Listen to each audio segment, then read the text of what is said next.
नमस्कार friends, Aman Gupta mathematics and physics classes में आपका स्वागत है। मैं आज आपके सामने पुनः एक नए महत्वपूर्ण टॉपिक के साथ उपस्थित हुआ हूं और उम्मीद करता हूं कि आज की टॉपिक भी आपको अच्छी लगेगी। दोस्तों, अगर अभी तक आपने मेरा चैनल सब्सक्राइब नहीं किया है तो आपसे पुनः आग्रह है कि आप मेरे चैनल को सब्सक्राइब कर लें और अगर मेरी वीडियो आपको अच्छी लगती है तो इसको अधिक से अधिक शेयर करें। दोस्तों, मेरे द्वारा बताया गया यह टॉपिक विशेषकर कक्षा 11वीं 12वीं बीएससी और आईआईटी पीईटी इन नीट की तैयारी करने वाले छात्रों के लिए है। जिन विद्यार्थियों को या जिन छात्रों को डेरिवेशन में प्रॉब्लम होती है या किसी थ्योरी पार्ट्स में प्रॉब्लम होती है तो उनके लिए यह वीडियो बहुत ही महत्वपूर्ण और उपयोगी हो सकती है। तो दोस्तों, आपसे आग्रह है कि आप मेरे हर एक वीडियो को अंत तक ज़रूर देखिए और मेरे लिंक को शेयर ज़रूर कीजिएगा। स्टूडेंट्स, आज हम निरक्षीय स्थिति लेकर आए हैं जो इलेक्ट्रोस्टैटिक्स का पार्ट 4 है। हमने पूर्व अपने क्लास में कहे अनुसार एक नियमित क्लासेस आपके लिए लेकर आ रहे हैं जिसमें chapter wise chapter, topic wise topic हम चल रहे हैं। स्टूडेंट्स, ये जो टॉपिक है ब्रॉड साइड ऑन पोजीशन, ये भी परीक्षा की दृष्टि से काफ़ी इम्पोर्टेंट टॉपिक है और अक्षीय स्थिति एवं निरक्षीय स्थिति से संबंधित न्यूमेरिकल सवालों को भी हम सॉल्व करेंगे अपने आने वाले क्लास में। तो स्टूडेंट्स, ये टॉपिक जैसा कि आपको बोर्ड पर लिख दिया हूँ मैंने कि जब कोई बिंदु जिस पर विद्युत क्षेत्र की तीव्रता ज्ञात करनी होती है द्विध्रुव अक्ष के लंब अर्धक पर स्थित होता है तो उस बिंदु को द्विध्रुव के सापेक्ष निरक्षीय स्थिति में कहा जाता है। स्टूडेंट्स, आपके सामने एक डायग्राम है। ए और बी कोई द्विध्रुव है जिसकी लंबाई मान लेंगे स्टूडेंट कि इसकी लंबाई 2l है और इसके मध्य बिंदु O से r दूरी पर कोई बिंदु P है जहां हमें विद्युत क्षेत्र की तीव्रता ज्ञात करनी है। स्टूडेंट्स, ध्यान देंगे, बिंदु P पर जो विद्युत क्षेत्र की तीव्रता निकलेगी वो प्लस Q आवेश के कारण E1 निकाल लेंगे, माइनस Q आवेश के कारण E2 निकलेगा और इनकी परिणामी विद्युत क्षेत्र की तीव्रता जो होगी वो E हो जाएगी। स्टूडेंट्स, यहाँ पे जो एक एंगल बनेगा वो थीटा होगा, इसके नीचे भी एंगल जो बनेगा वो थीटा होगा। इस डायग्राम के बारे में और परिभाषा के बारे में हमने पिछले कक्षा में भी चर्चा किया था। इन दोनों एंगल को मिला देंगे तो स्टूडेंट ये बन जाएगा 2 थीटा। स्टूडेंट, इस एंगल के अकॉर्डिंग यहाँ का एंगल थीटा होता है और यहाँ का भी एंगल थीटा होता है। स्टूडेंट, ध्यान देंगे, ए और बी के बीच का दूरी जो 2l लिए हैं वो O से A की दूरी L को प्रदर्शित करती है और O से B की दूरी को भी L को प्रदर्शित करती है। तो ये L और ये L मिलकर 2l हो गया है। तो स्टूडेंट्स, इस पार्ट को हम मिटा दे रहे हैं। आप इसको ध्यान रखिएगा कि O और A के बीच की दूरी L है और O और B के बीच की दूरी भी L है। आइए डायग्राम के बारे में दो शब्द लिख लेते हैं। स्टूडेंट्स, हमने चित्र के बारे में यहाँ लिख दिया है कि माना AB द्विध्रुव है जिसकी प्रभावी लंबाई 2l है तथा आवेश +Q और -Q है। मध्य बिंदु O से r दूरी पर बिंदु P है जहाँ विद्युत क्षेत्र की तीव्रता ज्ञात करनी है।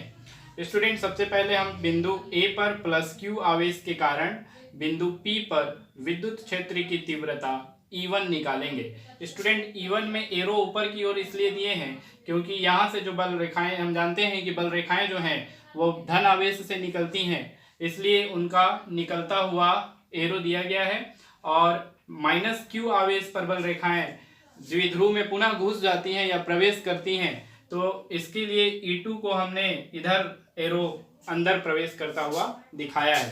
तो स्टूडेंट्स, आते हैं पहले लाइन में। जब +Q आवेश के कारण A पर बिंदु P पर विद्युत क्षेत्र की तीव्रता,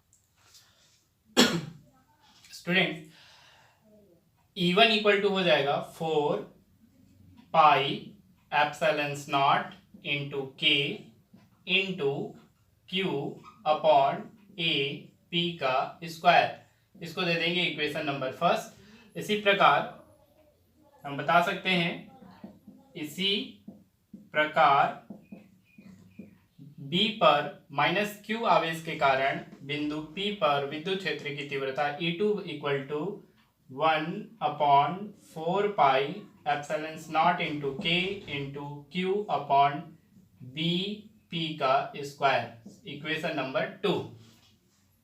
स्टूडेंट्स,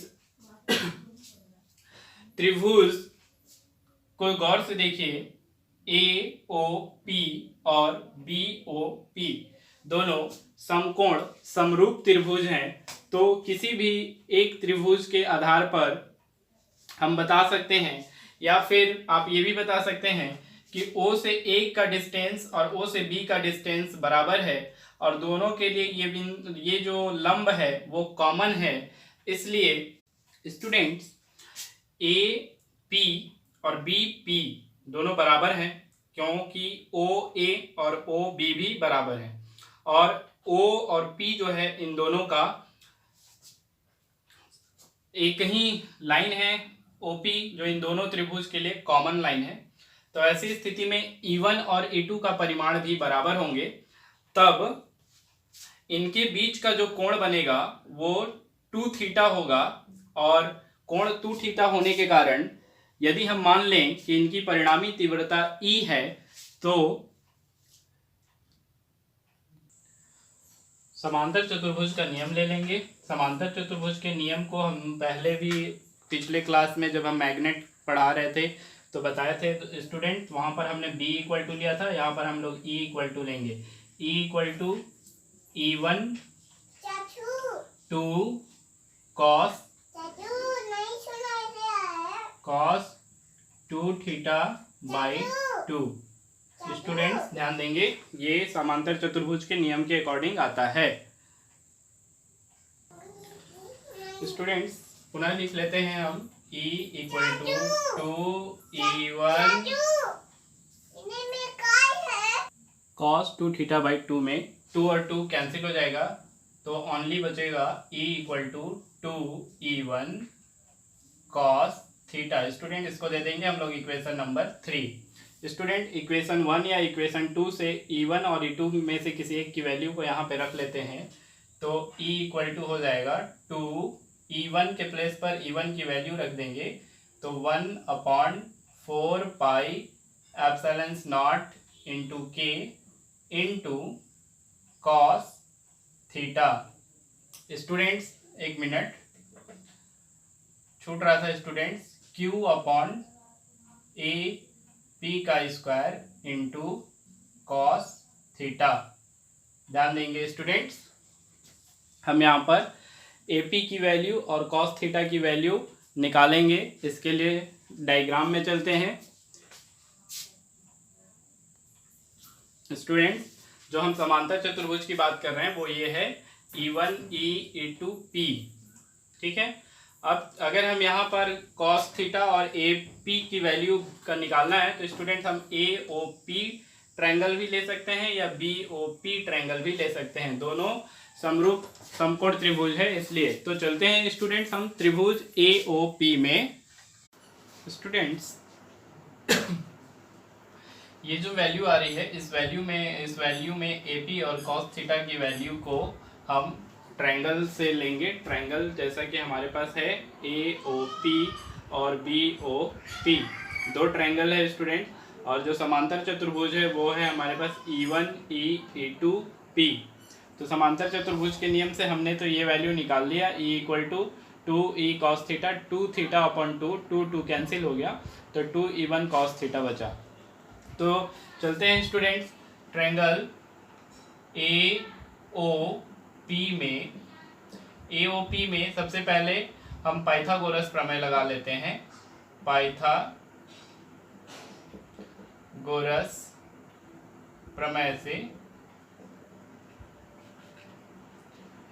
प्रमेय से स्टूडेंट्स हो जाएगा कर्ण का स्क्वायर अर्थात AP का स्क्वायर बराबर लंब का स्क्वायर प्लस आधार का स्क्वायर, अर्थात AP का स्क्वायर इक्वल टू OP का स्क्वायर प्लस OA का स्क्वायर। स्टूडेंट्स AP की वैल्यू नहीं है हमारे पास, O और P की वैल्यू R है और O और A की वैल्यू L है, तो यहाँ हो जाएगा R square plus L square AP square equal to. यहाँ से स्टूडेंट्स हम AP की वैल्यू निकालेंगे, तो यहाँ अंडर रूट चढ़ जाएगा R square plus L square. Students यहाँ से अंडर रूट को निकाल देंगे तो हो जाएगा R square plus L square का पावर 1/2। तो स्टूडेंट्स AP की वैल्यू को हम यहाँ रख सकते हैं, यहाँ AP का स्क्वायर है। अब स्टूडेंट कॉस थीटा की वैल्यू रखना है तो हम ले लेते हैं पुनः कॉस थीटा इक्वल टू होता है students Aadhaar upon Karna.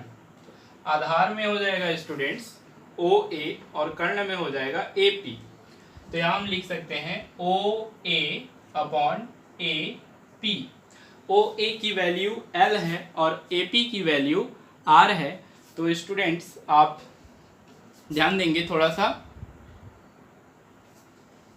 cos theta equal to हो जाएगा L अपॉन R। एक मिनट स्टूडेंट, AP की वैल्यू है R square plus L square का पावर 1/2, तो R square plus L square और पूरे का पावर 1/2। अब इस cos थीटा की वैल्यू को और इस AP की वैल्यू को या AP स्क्वायर की वैल्यू को हम समीकरण 4 में रखेंगे, अर्थात इक्वेशन 4 में वैल्यू पुट करने पर